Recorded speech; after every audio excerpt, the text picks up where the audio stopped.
the funniest part of the night, the part that I took a lot of glee. Matter of fact, shouts out to the Glees. That's a part of my wife's family. I took glee in that. It was so fucking funny to me. Fucking Hulk Hogan. Hulk Hogan music plays. And then you got Jimmy Hart coming out. You got Jimmy Hart coming out with the flag, waving the American flag. And Hulk Hogan comes out and, I am a real American. Fight for the rights of every man. I am a real American. Yeah, all the up shouts out to the one and only Diggy Amari 84 in the bid. Hey Diggy, just like I told Santino, if y'all boys available directly after this podcast, you already know what it is. Call of Duty. Anyway, so he comes out. Let me tell you something, brother. The fucking crowd booed the shit out of him. I'm talking about drowning out the arena in boos. It was hilarious. It was hilarious. And I'm going to tell you why. Why? Will allow me to retort. This man couldn't, that's right, baby. He couldn't even finish his words. They was booing the shit out of him. Now, there could be a lot of reasons why, they could boo him. But I'm just going to point out a couple. Actually, I'm going to point out something outside of that. You notice he was wearing a Real American Beer shirt. Him or Jimmy Hart. One of them was wearing a Real American Beer shirt. And so from the looks of it, it looks like WWE formed a partnership with him to promote his new beverage, Real American Beer. So they feel like it was a good way for him to come and promote the company. But what they didn't think about, what they didn't really count on, was the fact that people don't fucking like Hulk Hogan. This don't have nothing to do with when he was actually wrestling and then he turned heel and was a part of the NWO and all of that stuff. This has nothing to do with wrestling, no kayfabe, no nothing. People genuinely don't like that motherfucker. Couple reasons. I'll just say it. Hey, he was involved in a case.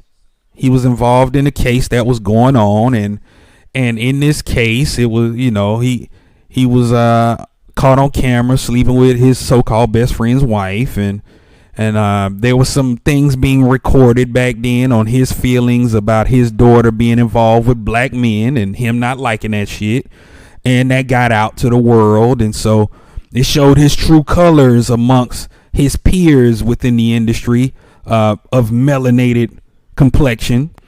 And so really on some real shit, the condemnation and the topic around him is he's a racist piece of shit. That's what people feel. That's how they feel. I don't know the man personally, so I can't really call it. You can only go by what you see and what you hear from other people. Until you know for yourself, you never know. You know what I mean? But the other reason why he got booed, which WWE should have put some goddamn thought into it. Hello, this motherfucker was really on the campaign trail for Trump. Shouts out to Trump, by the way. If y'all not a Trump supporter, y'all don't like Trump, that's on y'all. But whatever. But he was a Trump supporter, but he was going OD. He was going overboard with the Trump shit. Ripping off the shirt at the convention, talking shit about Kamala. I'm gonna call her Kamala because there was a wrestler called Kamala. I know you call her Kamala, but Kamala. I'm gonna play off the words. Anyway, but hello, you was in LA. You was in Southern California. Whose territory is that? That's Kamala's. That's her state. The majority of people that's in that state were Democrats. So it was an entire political thing that just took place with those boos. People didn't forget. The shit just happened. So people were booing the hell out that motherfucker. And he was out there, you know, had the little walking like he, you know, about to bust his ass. He tried to do the little ear shit, and you see him stepping, and he was looking like he was about to. And he tried to get at let me tell you something, brother. You know, I'm so happy to be a part of, you know, my partnership with WWE, brother. And people was like, boo, get the fuck out of here, boo, take your ass back to where you from, boo. They was not with that shit. That shit was funny as hell to me. And here it go, y'all. That boy was, yeah, he was. He was rushing through them words because he realized right then and there, oh, they not fucking with me. Oh. Well, let's go on. Let's hurry up and get the man. If y'all go back and watch that shit, if they haven't doctored it or did anything, y'all go back and watch how fast his limping ass got up out of there. I know once he got to the back, everybody was looking at that bitch like,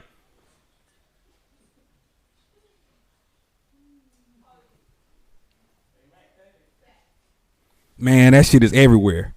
If they cut it, just know that it's on TikTok. It's everywhere. It is everywhere. Y'all can go and see that shit. So, man, I just thought that was the funniest part of the night. Hey, Diggy, I just talked about that, bro. I just talked about, and then TikTok wanted to try to flag me and restrict me from being seen on the For You page and all of that shit just because I mentioned that. TikTok was out of line. But yeah, that was the first one ever.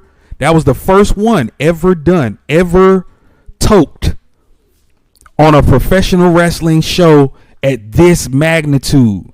You know, I know RVD, he's an avid cannabis connoisseur, you know what I'm saying? So back in the ECW days, he was toking like it wasn't nothing, whether the camera's in front of him or not. But at this level, with WWE being on Netflix and it being Netflix, them being in LA, and him standing out there in that position and talking like that, that was legendary. More people need to talk about that. That was a legendary moment, especially my cannabis connoisseurs out there. That was legendary.